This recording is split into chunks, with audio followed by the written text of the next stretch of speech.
kita sudah melaksanakan sholat maghrib. Setelah berbuka, mudah-mudahan puasa kita, ibadah kita selalu diterima oleh Allah Subhanahu wa Ta'ala. Jemaah sholat maghrib dimuliakan Allah Subhanahu wa Ta'ala. Sambil menunggu tadi takjil kita biar turun ya, kita biar makannya enak gitu.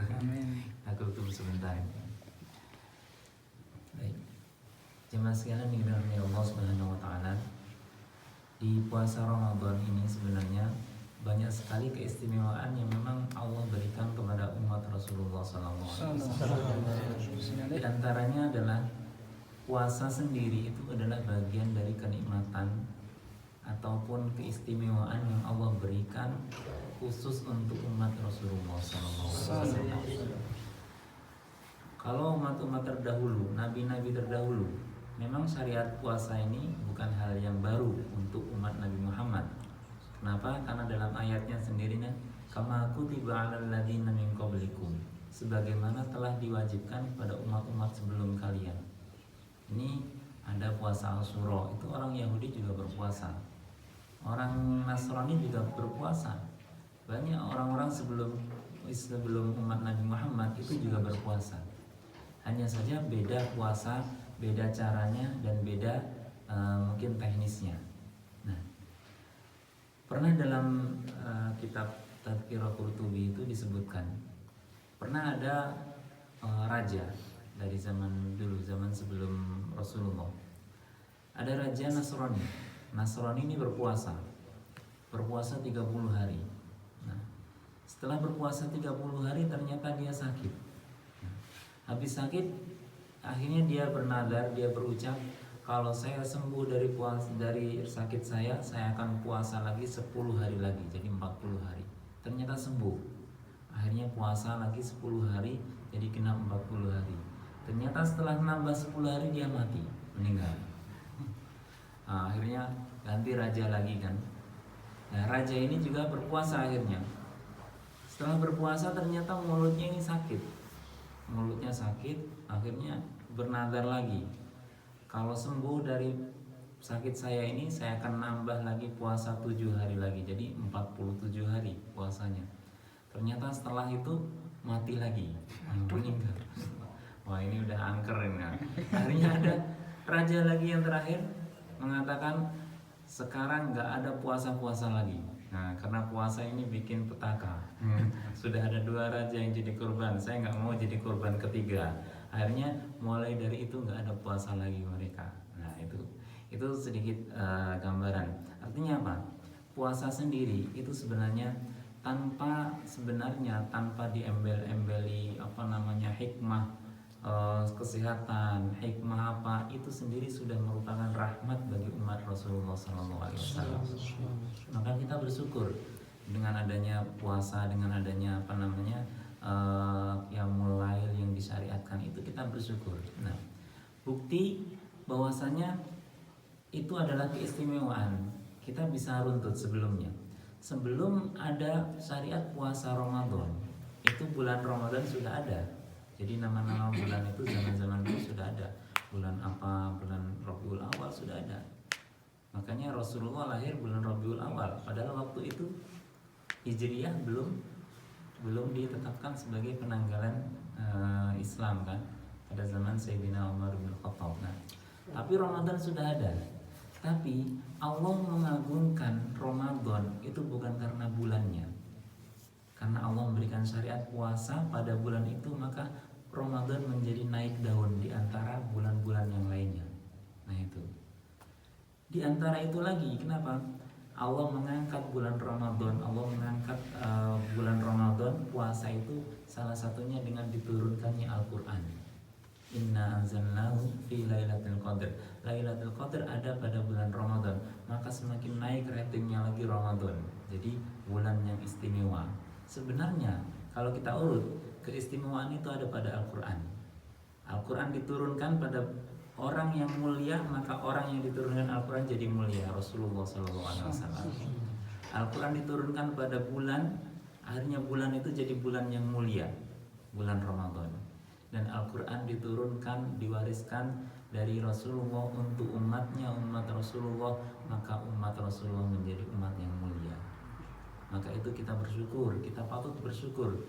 Kita dijadikan sebagai umat Rasulullah saja sudah bersyukur. Belum lagi hikmah di antara puasa-puasa ini. Nah, maka hikmah puasa mungkin kalau kita bahas itu berulang. Mungkin tahun kemarin kita bahas, sekarang kita bahas lagi, tapi itu tidak ada bosan-bosannya. Dan biasanya kita akan menemukan hal-hal yang baru di dalamnya ketika kita membahas itu. Maka salah satunya ketika bulan puasa datang, biasanya Rasulullah itu berkhutbah. Ketika khutbah, telah datang kepada kalian bulan yang agung. Nah, keagungan bulan Ramadan sudah tidak diragukan lagi, yaitu tadi karena diturunkannya Al-Quran, dijadikan akhirnya Ramadan menjadi bulan yang mulia. Nah, salah satu diantaranya adalah di samping dibukanya pintu-pintu surga, ditutupnya pintu-pintu neraka, ada satu hal: setan libur dalam bulan puasa Ramadan itu. Artinya apa? Dibelenggu. Nah, ini meskipun ada yang memaknai lain, tapi kita pun meyakini juga bahwasanya dalam hadisnya memang secara bahasa setan memang dibelenggu. Nah, permasalahannya adalah kenapa kita masih merasakan ada kecenderungan kadang-kadang pengen juga untuk melakukan hal-hal yang dilarang oleh Allah. Dan bahkan di luar sana banyak sekali juga kemaksiatan masih berjalan sebagaimana biasanya. Dan bahkan tidak ada bedanya menurut mereka, kan gitu. Nah, di sini maka para ulama mengatakan, maka ada bedanya antara waswasatu syaitan sama an-nafs. An-nafs itu jiwa.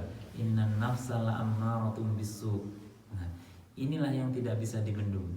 Yang dibelenggu adalah setannya, iya, tapi nafsu tidak dibelenggu. Makanya kita berjuang di bulan puasa ini adalah melawan nafsu. Nah, dalam melawan nafsu ini, inilah yang kita diperlukan di dalamnya adalah modal. Dan modal yang utama apa? Modal yang utama adalah ketakwaan. Dalam setiap ibadah, meskipun ini ayatnya tentang masalah haji, wa tazawwadu fa inna khairaz zadi taqwa, berbekallah kalian karena sebaik-baik bekal adalah takwa. Tapi dalam ayat ini, ayat puasa, Allah mengakhiri ayatnya dengan la'allakum tattaqun, agar kalian bertakwa. Loh, di awal kita suruh bekal bertakwa, tapi di akhirnya kita agar bertakwa. Nah, maksudnya bagaimana? Dalam ayat Al-Quran, Allah pernah mengungkapkan kita beribadah kepada Allah ini adalah diibaratkan sebuah tijarah. Hal adullukum ala tijaratin tunjikum min adzabin alim. Apakah kamu mau saya tunjukkan sebuah perdagangan, perniagaan yang akan menyelamatkan kalian kepada dari adab-adab yang pedih? Nah, itu berarti ibadah itu juga ibaratnya perniagaan, perdagangan. Nah, kalau kesini berarti dalam berniaga kita perlu modal. Modal apapun itu bentuknya, mau jualan sayur kita perlu modal, mau jual apapun perlu modal. Bahkan meskipun modal itu kadang-kadang modalnya utang, iya, tetap modal harus. Maka dalam beribadah juga harus modal. Apa? Ketakwaan. Maka ketakwaan yang kita miliki selama ini itulah modal kita. Masing-masing mungkin punya modal yang berbeda. Selama ini ketakwaan kita mungkin ya sholat jamaah saja sudah alhamdulillah mungkin. Ada yang lain sholat jamaahnya rajin, qiyamul lailnya rajin, tahajudnya, duhanya rajin. Ini ketakwaan yang modalnya gede. Nah, dengan harapan dengan modal yang seperti ini, endingnya dari puasa ini la'allakum tattaqun, akan mendapatkan untung yang lebih berlipat ganda lagi. Itulah yang namanya tattaqun di situ. Jadi ketakwaan modal berbeda dengan ketakwaan endingnya. Maka jangan sampai kita menjadi orang-orang yang rugi atau bahkan orang-orang yang pailit. Kalau rugi mungkin kita modal takwanya awalnya biasa-biasa, akhir Ramadan juga ya biasa-biasa saja. Ini rugi. Kalau pailit, awalnya modal ketakwaannya contohnya 50%, ternyata setelah Ramadan tinggal 25%, ini pailit. Nah, maka ketakwaan di awal yang kemarin kita modalnya, kita ukur, kita punya modal berapa kemarin. Maka jangan sampai nanti di akhir Ramadan modal kita habis atau bahkan tidak bertambah sama sekali. Inilah yang namanya tunjikum min adzabin alim, tijarah. Itu kita berbekal takwa, maka berakhir dengan ketakwaan. Dan ketakwaan itu yang akan mengangkat derajat kita di sisi Allah. Inna akramakum indallahi atqakum. Itu bagian dari ketika kita mengejar namanya tijarah dalam ibadah pada bulan Ramadan